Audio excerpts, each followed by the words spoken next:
Opening comments, and we'll take your questions.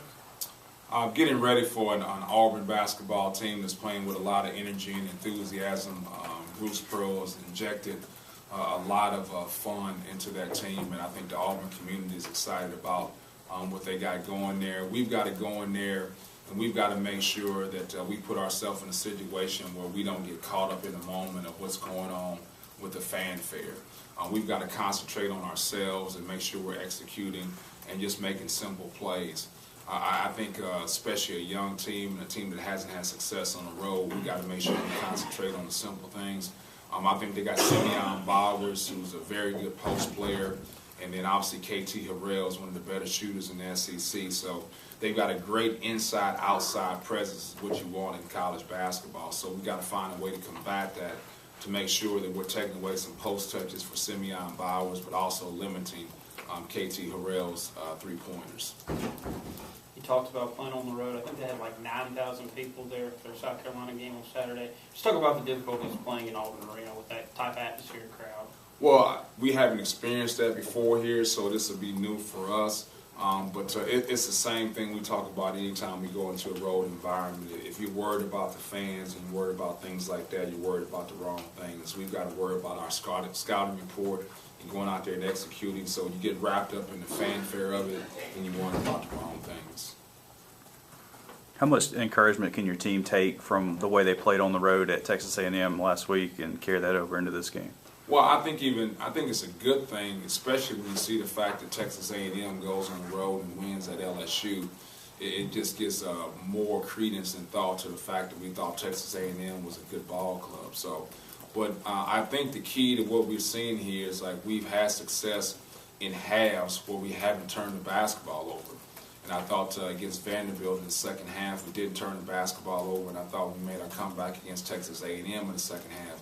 We didn't turn the basketball over. So the key to me is now like going on the road here and having that success of taking care of the basketball in the first half against Auburn, a team that will press you and a team that will deny on some dead ball situations and try to speed you up. So they do a very good job of collapsing, and when they collapse, they're trying to get the ball. So we've got to have a lot of ball security on our drives. Coach, in your wins lately, I.J. Randy's played particularly well, especially in the second half against Vanderbilt. I mean, how key has he really become to your success? I know because of the energy and not turning the ball over. Yeah, well, I think he's a point guard that's trying to do the right things. I think the second thing about him is he's a guy out there that's a threat to make a perimeter shot. And I think the third thing is like he's showing some leadership skills. And that's all the things that we need on this basketball club. So whether it's coming from that point guard position or any position on the court, he's showing some things that we need on this basketball team. Any update on Maurice Dunlap yet?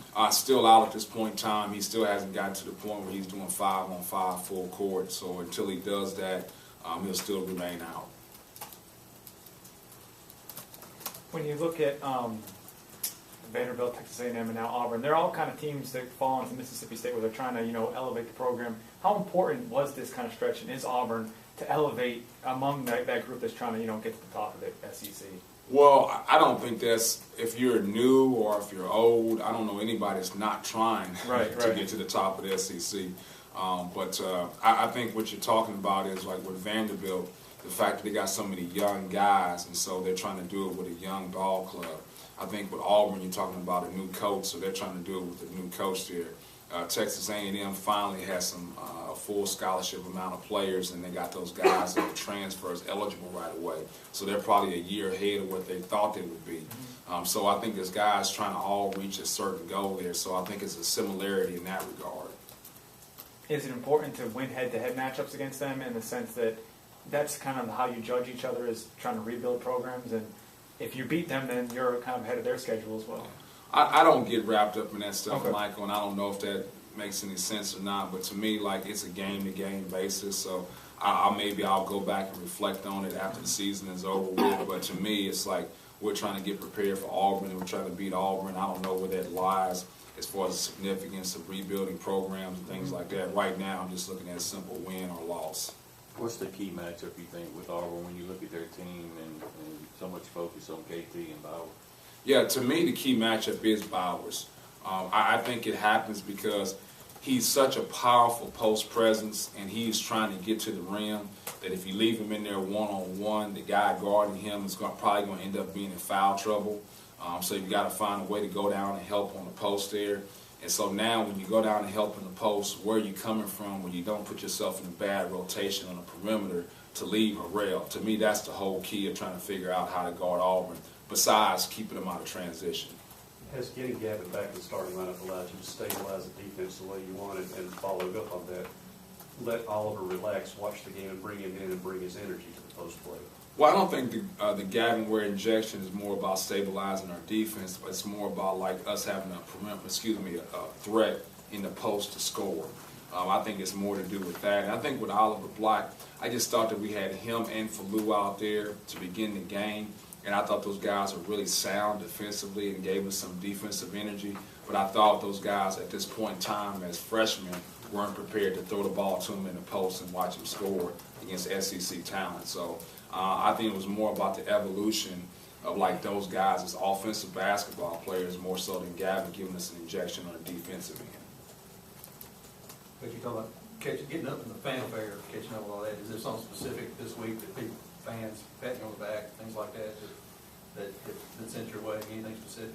Oh no, besides my son actually like being proud of me for one time because we won a ball game. But no, the fans have been great regardless through whether we're winning or losing. So they're always showing words of encouragement and words of praise there for what our guys are doing. So I think the fans have been great.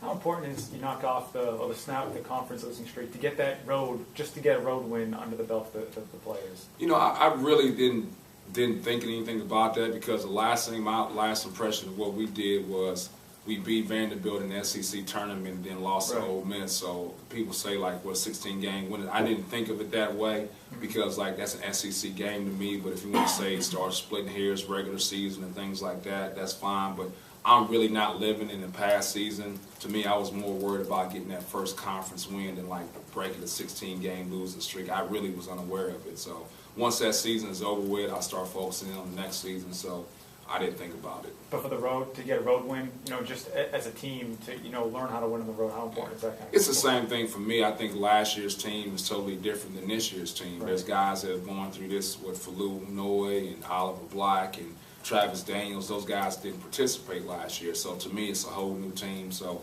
we don't get involved in that. How was your Monday seeing one of your future players? Well, I tell you what, I got on him a little bit actually because I think he waits until the fourth quarter and kind of has some fourth quarter heroics there. But I think he might have had 14 or 16 points in that fourth quarter comeback. I just told him he wants to be a guy that's sharing the basketball and getting his teammates involved. And I think he's got to figure out a way to do that while still being aggressive. I think he needs to be aggressive in the first quarter, second quarter, third quarter. Then maybe you won't need those fourth quarter heroics. What does he bring to your program next year, a guy like that? Yeah, I think he's a guy that's going to be really good off the ball screen. I think he's going to be similar to Chicken in that regard where he can get into the teeth of the defense. But I think what's different about him is I think he's a little bit better passer at this point in time. So Chicken kind of had to come in and learn how to pass once he got into the paint. Whereas I think Hugh already has that intangible. But I think the other thing is, like, Chicken never had to pass when he got into the paint because he was so strong and athletic and explosive. So I think Quindary has more point guard skills and decision-making skills once he gets into the paint. And then you'll probably say turnovers, but what happened in that second half of Texas A&M that then carried over to the Vanderbilt game where you got to win? Was there something other than turnovers that propelled this to some good play? Well, I just think the fact that we had a chance to experience some success against a good ball club, and I know that sounds crazy because the success didn't lead to a win, but I think our guys got a chance to see if we play basketball the way we think we can play, then we can play with anybody, and I think that transferred over into the Vandy game.